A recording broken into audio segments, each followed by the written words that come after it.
Why the Prophet Muhammad couldn't have written the Quran. The Quran is a book over 600 pages long.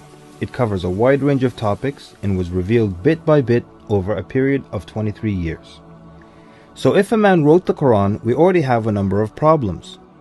If you're going to write a book like the Quran and claim it's from God, you can't make any mistakes. The book can't contradict itself, and you have to keep it consistent as you add to it over a period of 23 years and keep the message consistent. The grammar and style also have to remain the same. If the Quran is not from God, Muhammad would have to write it himself. That means in the middle of the Arabian desert, with no books around and being illiterate, he would have to know law, civil rights law, criminal law, family law, labor law, military law, personal injury law, real estate law, and tax law. He would have to know history.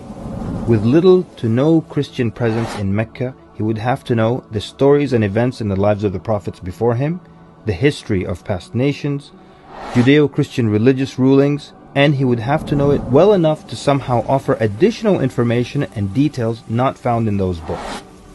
He would have to know how to develop a nation, how to start a government, know about worship and purification, invent dietary laws, know psychology, about raising children, arbitration, distribution of wealth, finance, and business.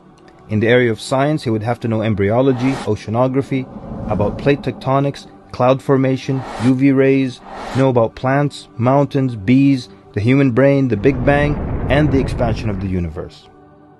And in order to make the book complete, he would have to have knowledge of the future so he can write things that will happen in the years to come. He would have to be a time traveler in order to insert his name and mention in the Bible. If he's claiming that the book he wrote is from God, it must not have a single solution that doesn't work.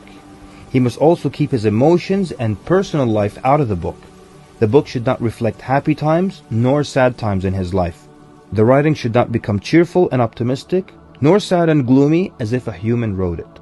But when you read the Quran cover to cover, you can't sense when his wife died, when his daughters got married, when his grandchildren were born, when he was victorious, and when he was defeated. To anyone who examines the Quran, it becomes perfectly clear that there is no way a man in the desert 1400 years ago could have written such a book. But what if it were a committee of brilliant minds, a secret society that is in charge of correcting, updating, and rewriting the Quran over the years? Their job would be to make sure that the book appears to be accurate, has no mistakes or contradictions, and to keep updating it to agree with science and the changing world. If that were the case, then there would be other versions of the Quran. Due to edits and improvements, we would have new edited versions and old versions with mistakes. You would be able to detect different writing styles and influences from the different authors. The problem with all of that is, there is only one Quran. So one man didn't write it, and a committee didn't edit it, so where did it come from? What if clever devils dictated and influenced a man to write the Quran? The question then would be, what kind of devil calls to good behavior, worshipping God, honoring Jesus, giving to the poor, and warns of the devil?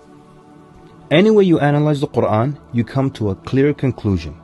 It could not have been written by a committee, a devil, nor the Prophet Muhammad. Since it's impossible for Muhammad to have written it, then that means he was truthful in that it is from God. If it is from God, that means he was a genuine prophet. And if he's a genuine prophet, then his message should be heeded and obeyed.